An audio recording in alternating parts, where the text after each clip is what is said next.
कोकणातील प्रत्येक अपडेट जाणून घेण्यासाठी आजच माझे कोकणच्या सोशल मीडिया प्लॅटफॉर्मला लाईक, फॉलो आणि सबस्क्राईब करा।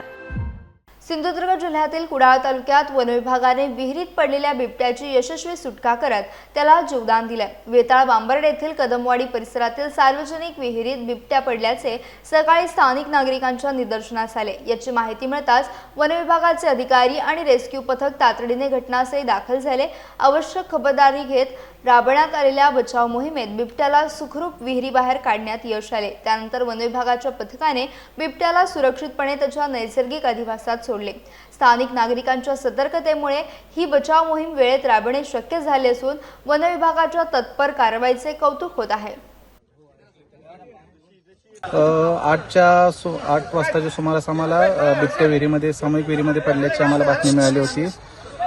त्या दृष्टीने आम्हाला माहिती मिळाल्यामुळे लगेच आमची रॅपिड रेस्क्यू टीम, वन क्षेत्रपाल प्रादेशिक ऑफिसचा सर्व स्टाफ, मान्य मिलिंद शर्मा सर, मान्य सुनील लाडसाहेब यांच्या मार्गदर्शनाखाली आम्ही या घटनास्थळी पोहोचलो आणि पिंजऱ्याच्या माध्यमातून विहिरीमध्ये पडलेल्या बिबटीला सक्सेसफुली रेस्क्यू केलेला आहे। यानंतर त्याची वैद्यकीय तपासणी वैद्यकीय अधिकाऱ्यांमार्फत करून घेऊन त्याला नैसर्गिक अधिवासात सोडण्याची कार्यवाही करण्यात येईल। सर, अंदाजे या बिबट्याचं वय काय असेल आणि का आला असेल तो इकडे या संदर्भात? बिबट्या हा आसपासचा परिसर आपण जर बघितला तर या ठिकाणी घनदाट जंगल दिसत आहे। तो चाऱ्याच्या शोधामध्ये या ठिकाणी आला असावा असा आमचा प्राथमिक अंदाज आहे।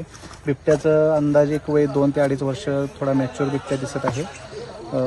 वैद्यकीय तपासणीनंतर त्याची पूर्ण मेल फिमेल वय याचा अंदाज बांधता येईल आपल्याला। सर, आपलं नाव? चेतन सुहास पाटील, वनक्षेत्रपाल प्रादेशिक कुडाळ।